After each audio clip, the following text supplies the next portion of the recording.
نبی کریم صلی الله علیه وسلم داغي خو معجزې وې مونږ ته خو پته نه لګي دوه ښځې لګیا وې غیبت یې کو دوه ښځې نبی علیہ السلام مبارک ولا لوښې ولېږه لوښ پی ولا ولېږل اوبې ولا ولېږلې دواړو له پې د یوې لم د اوبه ورکه او د بلې لم د اوبه ورکه چې د اوبه وڅکي ګوره نبي علیہ السلام څونه د حکمت خاوند خدای معجزه ده او بیا ورته دا لوښي اونیسه کولټی وردي وی په دې لوښي کې الټی وکړې په دې لوښي کې الټی وکړې هغې یوې زنانه هم هغه د لوښي نه اوبه وڅکلې او بلې زنانه هم د هغه لوښي نه اوبه وڅکلې خو چې تېرې کړې وې الټی رالې څپه اوبه وې نبي علیہ السلام ورلېږلې وې وی الټی رالې وی دې کې الټی وکړې یوې زنانه هم په هغه کاسه کې الټی وکړه او بلې هم په هغه کاسه کې الټی وکړې او په الټو کې وینه او د غوښې قطرې راوغورځولې وینه ترې راوغورځېده او د غوښې قطرې صحابه وایي د الله رسوله داسې دي تاسو خو له اوبو لېږلې نو چې اوبې وڅکلې نو چې الټی یې کولې خو هغه اوبه به الټی کړې وې دا وینه او د غوښې دا قطرې پکې ولې رالې وې دا د مسلمان غیبت دي دواړو کړی او چې څوک د مسلمان غیبت کوي د هغه غوښې خوري دا هغه غوښې وې او دا هغه وینه وه چې د دوی معدې ته تلې وه او زما د اوبو د برکته تې واپس راووتله یو صحابي د بل چا غیبت کو نبی کریم صلی الله علیه وسلم پې ورغې وی ستا شونډو پورې د مسلمان غوښه وینم غوښه او د مسلمان د غوښې بدبویي وینم وی صاحب ما خو د څاروي غوښه نه ده خوړلې نو د مسلمان او د انسان غوښه کم ده چې تاسو وینئ وی غیبت دې د بل مسلمان کړی دی اوس نبی علیہ السلام د کشف خاوند و هغه ته پته لګېده او موږ ته پته نه لګي ایحب احدکم ان یأکل لحم اخیه میتا ای غیبتي دا دې خوښه ده چې د مسلمان رور غوښه وخورې دا دې خوښه ده غیبت چې کوې د مسلمان غوښې به خورې او دروغ څونه ګناه ده بعضې وخت کې موږ ته دروغ اړو څه ګناه نه ښکاري دروغ به بلکل نه وی نه د دنیا دپاره او نه د دین دپاره نبی علیہ السلام فرمایي یو سړی چې یو ځل دروغ ووایي الله ورته معافي وکړي بیا دروغ ووایي بیا ورته معافي وکړي بیا دروغ ووایي چې د دروغو عادتمند شي الله سره یو رجسټر پروت دی فرشتو ته حکم وکړي د دې فلانکي سړي نوم د دروغجنو په دې رجسټر کې ولیکه نو چې بیا د فرشتو د الله په نس د دغې سړي خبرې کېږي چې نوم یې علي فلانکي دروغجن الله نوم علي فلانکي دروغجن فرشتې نوم علي فلانکي دروغجن او چې یو سړی رښتیا وایي او بیا بیا رښتیا وایي الله فرشتو ته حکم وکړي د دې سړي نوم د رښتونو په رجسټر کې ولیکه نو که الله نوم علي وي فلانکي رښتونی که فرشتې نوم اخلي فلانکي رښتونی نو رښتیا وایه دروغ مه وایه په دروغو خو به ته مسلمان خوشحاله کې خو لوی الله به پې خفه کې او غیبت باندې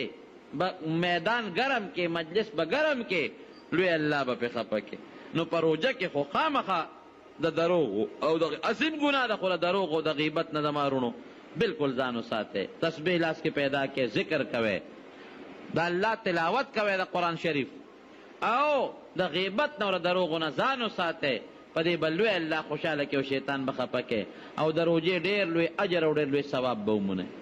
یو بل حدیث کې فرمایي نبی کریم صلی الله علیه وسلم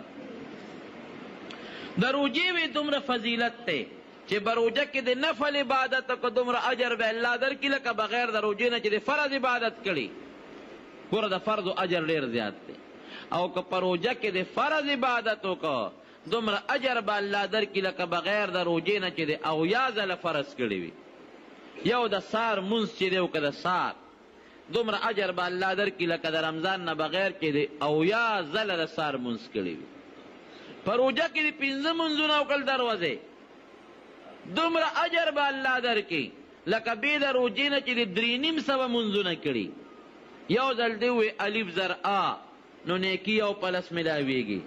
او چې په روژه کې د الف زر او وی نو لسو لپه او یو کې ضرب ورکه 900 نیکۍ به الله درکړي الحمد دی وی الف لام زر الحیم زر حمدال پیدو نو 15 حرفونه دي نو په دې به تعالی الله 50 نیکۍ درکړي 50 نیکۍ به الله درکوي بغیر د رمضان نه او چې په رمضان کې دی وی نو یو الحمد باندې به الله 3.5 نیکۍ درنه درکړي 3.5 دا یو الحمد ثواب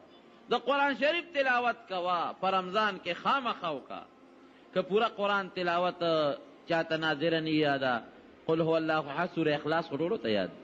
الحمد سوره فاتحه خو ټولو ته یاده ده ادې تلاوت کوئ زما وروڼو دومره اجر یو ځل سورة فاتحه دې ولوستله یو ځل سوره اخلاص دې ولوست دومره اجر به الله درکړي لکه د رمضان نه بغیر چې دې اویا کرته سورة فاتحه لوستې وي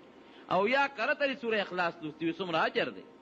دا د الله رحم او د الله کرم دی زما وروڼو ګورئ پام کوئ چې د الله د دې رحم او د کرم نه بار نه شئ که د الله د رحم او د کرم نه بار شوی قهر به راځي ولې حدیث پاک کې راځي نبی کریم صلی الله علیه وسلم د منبر په دې لومبی پوړی قدم کېښود وی آمین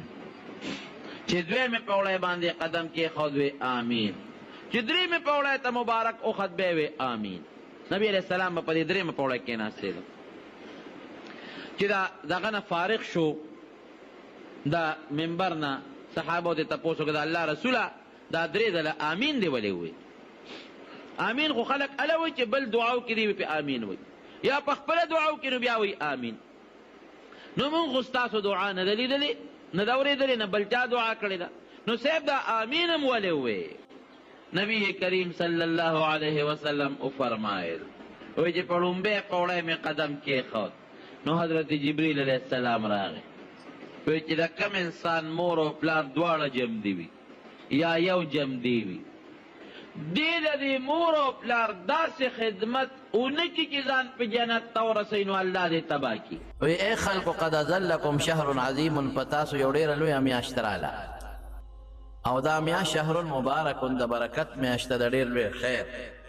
فیه لیلة خیر من الف شهر دې کې یو شپه ده چې هغه د زرو میاشتو د عبادت نه بهتره ده او د هغې بیان به انشاءالله یو جمعه کې رمضان کې درته وکړو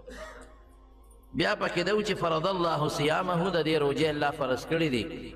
وجعل قیام لیله تطوعا او د شپې عبادت زیاتی مقرر کړي دي نفل او بیا ده چې فمن تطوع فیه بخصلة کان کمن ادى 70 فریضه چې چا دې کې نفل وکړل نو ثواب یې دا یو فرض دی نبی کریم صلی الله علیه وسلم فرمایي د روژهدار سړي د خولې بدبویي دا د الله په نزد د مشک او د عنبرو د خوشبویۍ نه بهتره ده څه مطلب سړی چې د قیامت پر ورځ د قبر نه پاسي یا په قبر کې سملی